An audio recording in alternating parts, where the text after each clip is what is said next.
Музичките експерти на шега знаат да кажат дека се е отсвирено, па сега останува да се посветиме на преработките на квалитетната музика која ни е оставена во наследство. По оваа мисла очигледно се води и младата Андријана Димитриевска, која започна со преработка на класични дела. Неразделната врска со клавирот трае со години, а веќе доби нова димензија, спакувана во музичко видео, изработено во Словенија. Ја живее и ужива класичната музика од Шведска, а за најновиот кавер, но и македонската сцена, директно од Скопје со Андријана Димитриевска.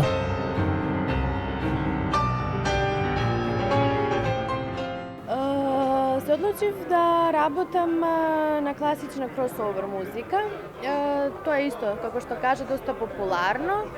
Меѓутоа, јас преработувам за сега исклучиво класична музика, значи класични познати дела. Првото дело е револуционерната етида од Шопен, за кое што снимив и видео. И еве веќе месец дена е поставено на мојот YouTube канал. Како дојде до соработката и како ти реши да направиш видеозапис за едно нестандардно музичко дело? Соработката, па знаеш, кога почнуваш од почеток, кога почнуваш од нула и не знаеш уствари како да почнеш, тогаш ги контактираш моментално најдобрите кои се.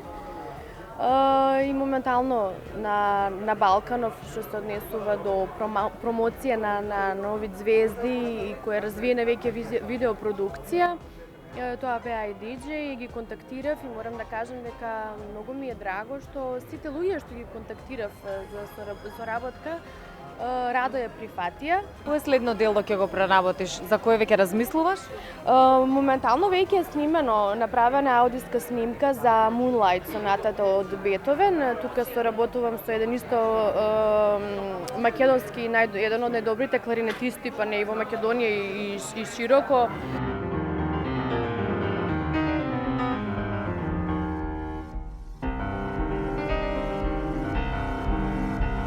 Со години живееш во Шведска, колку успеваш да ја следиш македонската естрада, дали можеби имаш некој омилен изведувач?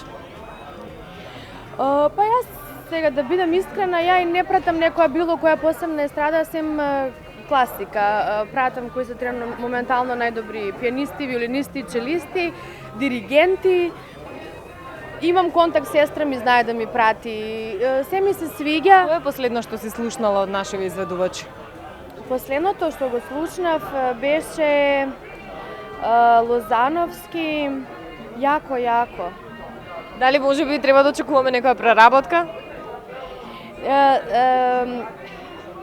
Мојот темперамент е малку побрз.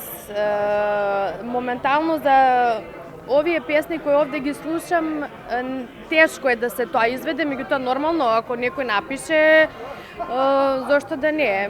За крај сакам да те прашам.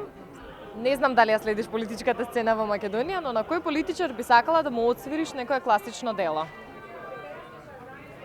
Јас пораснав во времето, бев во Македонија, во времето